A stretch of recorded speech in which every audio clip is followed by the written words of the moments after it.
They thought I was soft. The way I walked down the hall, quiet, head low, avoiding eye contact, made me an easy target. At least, that's what they believed. The truth was, I was observing. Measuring every smirk, every shove, every cruel laugh that echoed through the school hallways.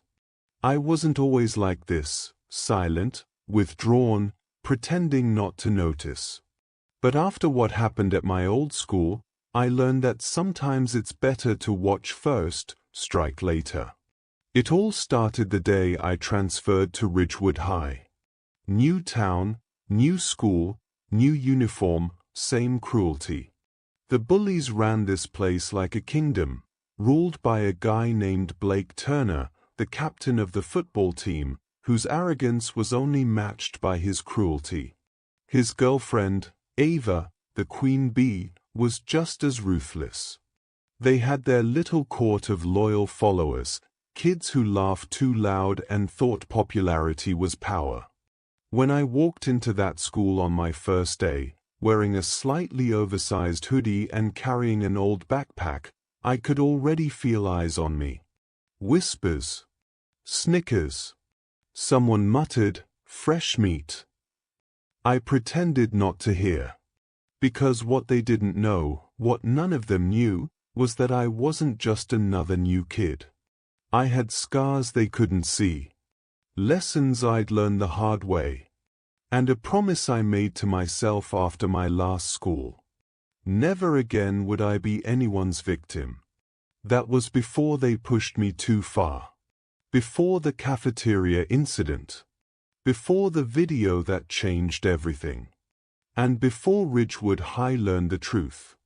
The quiet new transfer wasn't quiet because he was afraid. He was quiet because he was dangerous. My name's Zane Carter, 17 years old, and as of this morning, a student at Ridgewood High.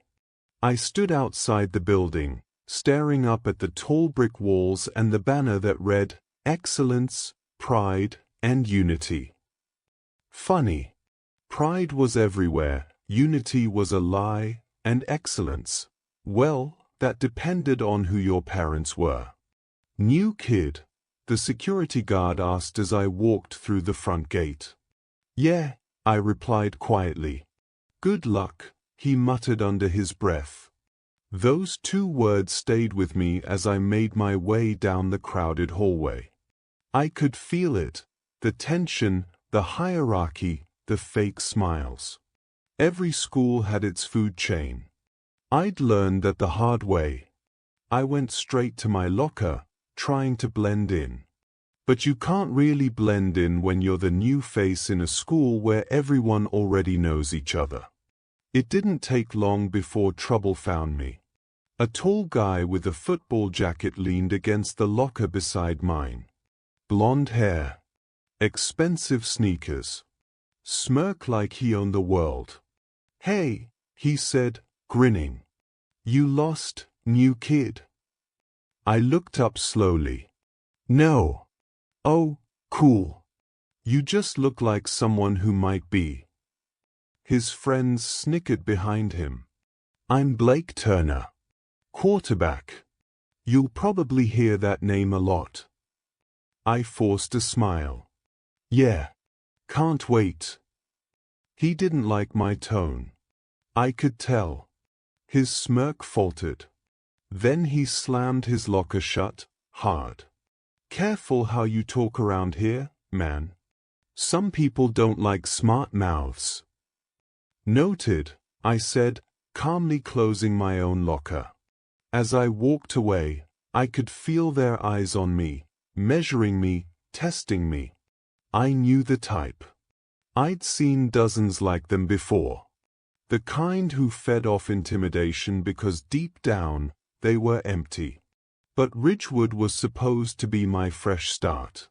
My mom begged me not to get into any fights. "Please, Zane," she said before I left this morning, her eyes tired and pleading. "We can't afford to move again. Just stay out of trouble." So I promised. No fights. No drama. Just silence. At least, that was the plan. It happened 3 days later. Lunch period. Cafeteria buzzing with noise and laughter.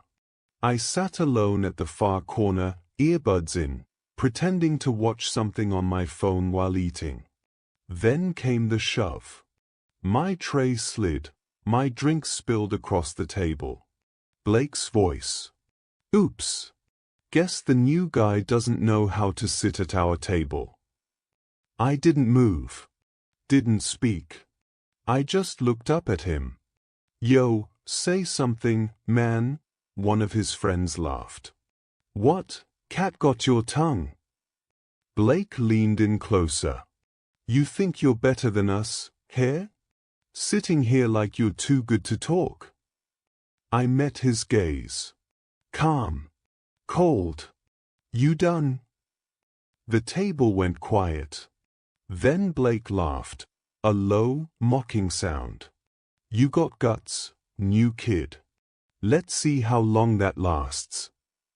He grabbed my hoodie and yanked it forward. That's when I saw Ava, standing behind him, filming on her phone. Of course. The queen of humiliation never missed a show.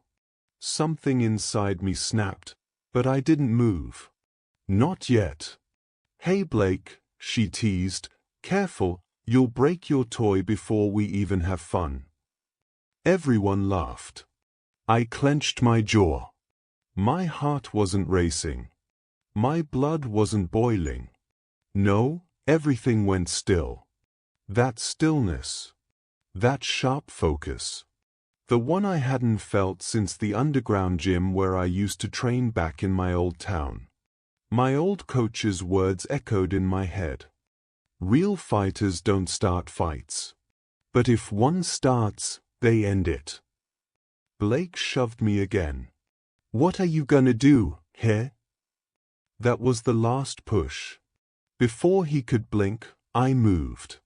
My hand grabbed his wrist, twisted, just enough for his knees to buckle, and I swept his leg from under him. His back hit the floor with a loud thud. The entire cafeteria froze.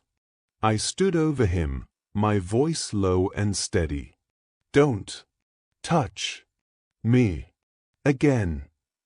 For a moment, no one said a word. Then, chaos. Phones came out. Shouts. Gasps. Yo, he dropped Blake. What the hell, did you see that? A teacher rushed in. I backed away, hands raised. But Blake wasn't done. He jumped up, furious, and lunged. I sidestepped, and his punch hit the table instead. This time, I didn't hold back. A quick jab to his shoulder, enough to send a clear message without breaking bones. He stumbled again, clutching his arm. Silence fell. Even Ava had stopped recording. The teacher yelled, "Enough! Both of you, principal's office." As they escorted me out, I could feel the weight of every stare. The quiet new kid had just flipped the script. But the real shock? That video, Ava's video, went viral before the end of the day. By morning, everyone knew. The clip had been shared across Ridgewood High, posted online, even picked up by a local teen gossip page. The caption read, "New transfer floors star quarterback in one-hit face screaming in fear explosion symbol." Some kids looked at me with awe. Others with fear. And Blake? He looked at me like he'd lost everything. His reputation. His pride. His power. But I didn't enjoy it. Because I knew what would come next, retaliation. Sure enough, it came. Late that afternoon, after practice, I was walking home when a car pulled up beside me. Blake and his two friends got out, baseball bats in hand. Typical. Thought you could embarrass me in front of everyone? Blake sneered. I sighed. You really don't learn. They circled me. I waited, watching their feet, their stances. When the first one swung, I ducked, grabbed his arm, and twisted. The bat fell. Another came at me. 2 moves later, they were both on the ground. I didn't hit hard, just enough to stop them. Blake froze. His eyes weren't angry anymore, they were scared. I didn't want this, I said quietly. But you made your choice. Then I walked away, leaving him there. He didn't follow. Rumors spread fast, but none of them knew the full story. I wasn't just a good fighter. I'd been trained since I was 12. My father, before he died, was a martial arts instructor. He taught me discipline, patience, control. But after he passed, I lost it all, my focus, my will. I got into fights at my old school. Too many.